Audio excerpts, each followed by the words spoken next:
जय श्री राम। प्रिय भक्तों, प्रभु और भक्त का गहरा प्रेम। एक आलसी लेकिन भोला भाला युवक था आनंद। दिन भर कोई काम नहीं करता, बस खाता ही रहता और सोता रहता। घर वालों ने कहा, चलो जाओ, निकलो घर से, कोई काम धाम करते नहीं हो, बस पड़े रहते हो। वह घर से निकलकर यूं ही भटकते हुए एक आश्रम पहुंचा। वहां उसने देखा कि एक गुरुजी हैं, उनके शिष्य कोई काम नहीं करते, बस मंदिर की पूजा करते हैं। उसने मन में सोचा, यह बढ़िया है, कोई काम धाम नहीं, बस पूजा ही तो करनी है। गुरुजी के पास जाकर पूछा, क्या मैं यहाँ रह सकता हूँ? गुरुजी बोले, हाँ हाँ, क्यों नहीं, लेकिन मैं कोई काम नहीं कर सकता हूँ गुरुजी। कोई काम नहीं करना है, बस पूजा करनी होगी।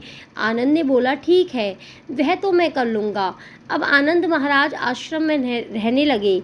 ना कोई काम, ना कोई धाम, बस सारा दिन खाते रहो और प्रभु भक्ति में भजन गाते रहो। महीना भर हो गया। फिर आई एक दिन एकादशी। उसने रसोई में जाकर देखा, खाने की कोई तैयारी नहीं थी।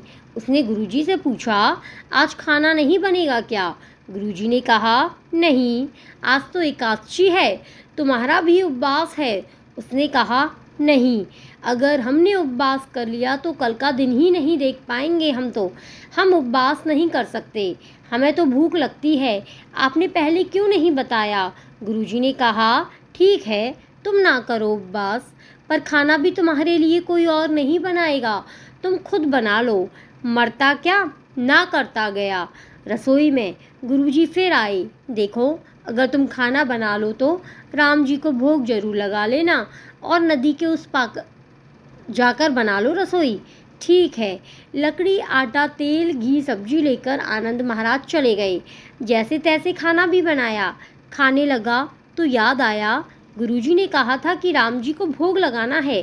वह भजन गाने लगा, आओ मेरे राम जी, भोग लगाओ जी, प्रभु राम आइए, श्री राम आइए, मेरे भोजन का भोग लगाइए। कोई न आया तो बेचैन हो गया कि यहाँ तो भूख लग रही है और राम जी आ ही नहीं रहे। भोला मानस जानता नहीं था कि प्रभु साक्षात तो आएंगे नहीं, पर गुरुजी की बात मानना जरूरी है। फिर उसने कहा, देखो प्रभु राम जी, मैं समझ गया कि आप क्यों नहीं आ रहे हैं। मैंने रूखा सूखा बनाया है और आपको तरमाल खाने की आदत है, इसलिए नहीं आ रहे हैं। तो सुनो प्रभु, आज वहाँ भी कुछ नहीं बना है, सबकी एकादशी है, खाना हो तो यह भोग ही खा लो। श्री राम अपने भक्त की सरलता पर बड़े मुस्कुराए और माता सीता के साथ प्रकट हो गए। भक्त असमंजस में, गुरुजी ने तो कहा था कि राम जी आएंगे, पर यहाँ तो माता सीता भी आई हैं और मैंने तो भोजन बस 2 लोगों का बनाया है। चलो कोई बात नहीं, आज इन्हें ही खिला देते हैं। बोला, प्रभु मैं भूखा रह गया, लेकिन मुझे आप दोनों को देखकर बड़ा अच्छा लग रहा है। लेकिन अगली एकादशी पर ऐसा ना करना, पहले बता देना कि कितने जन आ रहे हो, और हाँ, थोड़ा जल्दी आ जाना। राम जी उसकी बात पर बड़े मुदित हुए, प्रसाद ग्रहण करके चले गए। अगली एकादशी तक यह भोला मानस सब भूल गया। उसे लगा प्रभु ऐसे ही आते होंगे और प्रसाद ग्रहण करते होंगे। फिर एकादशी आई। गुरुजी से कहा, मैं चला अपना खाना बनाने। पर गुरुजी, थोड़ा ज़्यादा अनाज लगेगा, वहाँ 2 लोग आते हैं।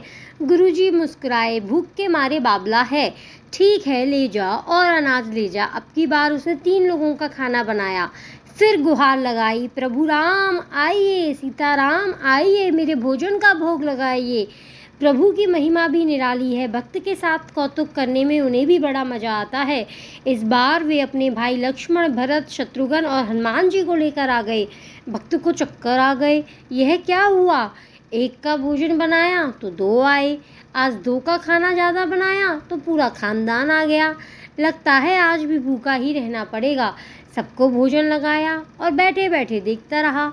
अनजाने ही उसकी भी एकादशी हो गई। फिर अगली एकादशी आने से पहले गुरुजी से कहा, गुरुजी, ये आपके प्रभु राम जी अकेले क्यों नहीं आते? हर बार कितने सारे लोग ले आते हैं, इस बार अनाज ज़्यादा देना। गुरुजी को लगा, कहीं यह अनाज बेचता तो नहीं है, देखना पड़ेगा जाकर।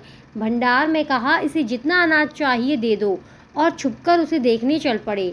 इस बार आनंद ने सोचा, खाना पहले नहीं बनाऊंगा, पता नहीं कितने लोग आ जाएं, पहले बुला लेता हूँ फिर बनाता हूँ। फिर टेर लगाई, प्रभु राम आइए, श्री राम आइए, मेरे भोजन का भोग लगाइए। सारा राम दरबार मौजूद। इस बार तो हनुमान जी भी साथ आए, लेकिन यह क्या, प्रसाद तो तैयार ही नहीं है। भक्त ठहरा भोला भाला, बोला प्रभु इस बार मैंने खाना नहीं बनाया। प्रभु ने पूछा क्यों? बोला मुझे मिलेगा तो है नहीं, फिर क्या फ़ायदा बनाने का, आप ही बना लो और खुद ही खा लो। राम जी मुस्कुराए, सीता माता भी गदगद हो गई उसके मासूम जवाब से। लक्ष्मण जी बोले क्या करें प्रभु? प्रभु बोले भक्त की इच्छा है, पूरी तो करनी पड़ेगी, चलो लग जाओ काम से। लक्ष्मण जी ने लकड़ी उठाई, माता सीता आटा सानने लगी। भक्त एक तरफ बैठकर देखता रहा। माता सीता रसोई बना रही थी तो कई ऋषि मुनि यक्ष गंधर्व प्रसाद लेने आने लगे। इधर गुरुजी ने देखा खाना तो बना नहीं, भक्त एक कोने में बैठा है।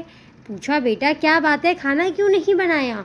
बोला अच्छा किया गुरुजी आप आ गए, देखिए कितने लोग आते हैं प्रभु के साथ। गुरुजी बोले मुझे तो कुछ नहीं दिख रहा तुम्हारे और अनाज के सिवाय। भक्त ने माथा पकड़ लिया, एक तो इतनी मेहनत करवाते हैं, प्रभु भूखा भी रखते हैं और ऊपर से गुरुजी को दिख भी नहीं रहे, यह है और बड़ी मुसीबत है। प्रभु से कहा आप गुरुजी को क्यों नहीं दिख रहे हैं? प्रभु बोले मैं उन्हें नहीं दिख सकता। बोला क्यों? वे तो बड़े पंडित हैं, ज्ञानी हैं, विद्वान हैं, उन्हें तो बहुत कुछ आता है, उनको क्यों नहीं दिखते आप? प्रभु बोले माना कि उनको सब आता है, पर वे सरल नहीं है तुम्हारी तरह, इसलिए उनको नहीं दिख सकता। आनंद ने गुरुजी से कहा गुरुजी प्रभु कह रहे हैं आप सरल नहीं हैं, इसलिए आपको नहीं दिखेंगे। गुरुजी रोने लगे, वाकई मैंने सब कुछ पाया पर सरलता नहीं पा सका तुम्हारी तरह, और प्रभु तो मन की सरलता से ही मिलते हैं। प्रभु प्रकट हो गए और गुरुजी को भी दर्शन दिए। इस तरह एक भक्त के कहने पर प्रभु ने रसोई भी बनाई।